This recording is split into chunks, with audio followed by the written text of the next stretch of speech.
Marcos, capítulo 13. Olá, bem-vindos ao canal Quem Escreveu Torto por Linhas Direitas. No episódio anterior, Jesus conta a parábola dos lavradores da vinha. Resumidamente, um homem construiu uma vinha e arrendou-a a lavradores. Quando chegou o tempo de estes pagarem, ele enviou sucessivamente alguns empregados para cobrar a renda, mas os lavradores maltrataram uns e mataram outros. Até que finalmente enviou o seu filho amado, e aqueles também o mataram. Esta parábola é de fácil interpretação. Deus é dono da vinha, os lavradores são os judeus, os cobradores são os profetas que Deus enviou e que foram maltratados pelos judeus. Finalmente, o filho do dono da vinha é Jesus, que foi morto pelos judeus. Como conclusão, Jesus diz que Deus deveria matar aqueles que maltrataram os profetas e mataram o seu filho. O narrador diz que quando Jesus acabou de contar esta parábola, os que estavam a ouvir Jesus perceberam que era a eles a quem a parábola se referia. Mas se Jesus, o Filho de Deus, ainda não tinha sido morto, como é que eles perceberam a parábola? Capítulo 13. Quando ele estava saindo do templo, um dos seus discípulos lhe disse: Olha, mestre, que pedras enormes, que construções magníficas! Você está vendo todas essas grandes construções? Perguntou Jesus. Aqui não ficará pedra sobre pedra, serão todas derrubadas. Em 70 da Era Comum, o general romano Tito, filho do imperador Vespasiano, conquista Jerusalém aos rebeldes judeus e derruba o templo. Ora, segundo o Evangelho de Marcos, Jesus viveu durante o tempo de Pilatos, de 26 a 36 da Era Comum. O autor sabia que Jerusalém foi destruída em 70 da Era Comum. Portanto, o Evangelho de Marcos foi escrito depois de 70 da Era Comum. Tendo Jesus se assentado no Monte das Oliveiras, de frente para o templo, Pedro, Tiago, João e André lhe perguntaram em particular: Dize-nos, quando acontecerão estas coisas? E qual será o sinal de que tudo isto está prestes a cumprir-se? Jesus lhes disse: Cuidado, que ninguém os engane. Muitos virão em meu nome, dizendo: Sou eu, e enganarão a muitos. Cuidado com os falsos cristos. Nos anos 50 da Era Comum, Paulo alegou ter uma mensagem urgente sobre o Cristo. O Cristo era filho de Deus e chamava-se Jesus. Mas qualquer um podia dizer que tinha tido revelações sobre um Cristo filho de Deus. É daqui que nasce a necessidade de identificar o Cristo como um indivíduo com uma identidade humana, e que este indivíduo delegou a sua autoridade de outros indivíduos como Pedro, Tiago e João. O apóstolo Paulo nem sequer figura como personagem do Evangelho de Marcos. Seria o Evangelho de Marcos um instrumento de rivalidade contra as comunidades fundadas por Paulo? Seria como dizer às comunidades fundadas por Paulo: Paulo falou com Jesus ressuscitado, mas a nossa comunidade foi fundada pelos apóstolos que estiveram com Jesus antes de ele morrer. Quando ouvirem falar de guerras e rumores de guerras, não tenham medo. É necessário que tais coisas aconteçam, mas ainda não é o fim. Nação se levantará contra nação e reino contra reino. Haverá terremotos em vários lugares e também fomes. Essas coisas são o início das dores. Fiquem atentos, pois vocês serão entregues aos tribunais e serão açoitados nas sinagogas. Por minha causa, vocês serão levados à presença de governadores e reis, como testemunho a eles. E é necessário que antes que o Evangelho seja pregado a todas as nações. Note-se aqui a palavra entregues, grego paratossocine, que muitas vezes é traduzida por traídos. Isto será importante adiante na narrativa sobre a traição de Judas. A palavra testemunho, grego martyrion ou martírio, tornou-se sinónimo de sofrimento sobre tortura. O cristianismo tornou-se apaixonado pelo tema do martírio.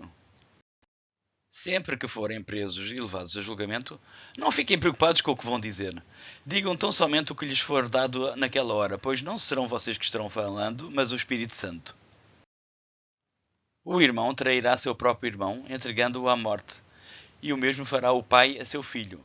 Filhos se rebelarão contra seus pais e os matarão. Todos odiarão vocês por minha causa, mas aquele que preservar até ao fim será salvo. Quando vocês virem o sacrilégio terrível no lugar onde não deve estar, quem lê entenda, então os que estiverem na Judeia fujam para os montes. O autor de Marcos provavelmente baseou esta passagem numa passagem de Daniel, que diz: Suas forças armadas se levantarão para profanar a fortaleza e o templo, acabarão com o sacrifício diário e colocarão o sacrilégio terrível. Por sua vez, o autor de Daniel baseou a sua passagem num acontecimento do século II a.C. Para a angústia dos judeus, foi colocado no templo de Jerusalém um ídolo pagão, desacralizando este espaço. Cerca de 170 a.C., o rei Seleucida Antíoco IV Epifânio tentou forçar os judeus a uma conformidade com a cultura e hábitos gregos, convertendo o templo de Jerusalém para o culto dos deuses gregos.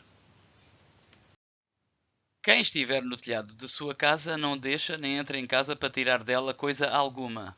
Quem estiver no campo não volte para pegar seu manto. Como serão terríveis aqueles dias para as grávidas e para as que estiverem amamentando. Orem para que estas coisas não aconteçam no inverno. Porque aqueles dias serão dias de tribulação como nunca houve desde que Deus criou o mundo até agora, nem jamais haverá. Se o Senhor não tivesse abreviado tais dias, ninguém sobreviveria. Mas por causa dos eleitos por ele escolhidos, ele os abreviou. Se então alguém lhes disser, vejam, aqui está o Cristo, ou vejam, ali está ele, não acreditem, pois aparecerão falsos cristos e falsos profetas realizarão sinais e maravilhas para, se possível, enganar os eleitos. Por volta de 250 era comum, Orígenes escreve no seu livro Homilias sobre Lucas acerca de vários homens que foram considerados Cristo. João Batista, Judas de Galileia e Dositeu, fundador de uma seita de samaritanos. Orígenes escreveu isto no contexto de que o apóstolo Paulo manifestou o receio de ele mesmo também ser apontado como Cristo. Orígenes escreveu: Por tudo isso, evidentemente, eles o amavam, a João Batista, com muitos bons motivos. Mas, em sua caridade, não guardavam uma justa medida. Cogitavam com efeito se por acaso ele não era o Cristo. Precavendo-se contra esse amor desordenado, Paulo não queria revelar de si mesmo tudo o que sabia, para que alguém não tivesse dele um julgamento superior ao que pudesse observar, e que, excedendo a medida de honra, dissesse o que fora dito sobre João, que ele fosse o Cristo. É o que, evidentemente, vários disseram também de Dositeu, fundador da seita herética dos samaritanos, mas outros também o disseram de Judas o Galileu. Finalmente, alguns prorromperam em tamanho excesso no amor que imaginaram a respeito de Paulo, extravagâncias inauditas e sem precedentes. Por isso, fiquem atentos. Avisei-os de tudo antecipadamente. Mas, naqueles dias após aquela tribulação, o sol escurecerá e a lua não dará a sua luz, e as estrelas cairão do céu, e os poderes celestes serão abalados. Tanta coisa errada aqui. A lua não dará a sua luz, mas a lua não tem luz própria. A luz da lua é a que é refletida do sol. As estrelas cairão do céu, mas cada estrela é milhares de vezes maior que a Terra. Como poderiam cair na Terra? Então se verá o Filho do Homem vindo nas nuvens com grande poder e glória. E ele enviará os seus anjos e reunirá os seus eleitos dos quatro ventos, dos confins da terra até os confins do céu. Aprendam a lição da figueira. Quando os seus ramos se renovam e as suas folhas começam a brotar, vocês sabem que o verão está próximo. Assim também, quando virem estas coisas acontecendo, saibam que ele está próximo às portas. Incrivelmente, Jesus melhorou muito o seu conhecimento sobre figueiras. No capítulo 11 de Marcos, Jesus ficou furioso porque uma figueira não dava frutos. Mas o narrador sabia que ainda não era a época de dar fruto. Eu lhes asseguro que não passará esta geração até que todas estas coisas aconteçam. O céu e a terra passarão, mas as minhas palavras jamais passarão. Quanto ao dia e à hora, ninguém sabe, nem os anjos do céu, nem o Filho, senão somente o Pai. O sentido de urgência típico de seitas apocalípticas está bem presente nesta passagem. Não passará esta geração até que todas estas coisas aconteçam.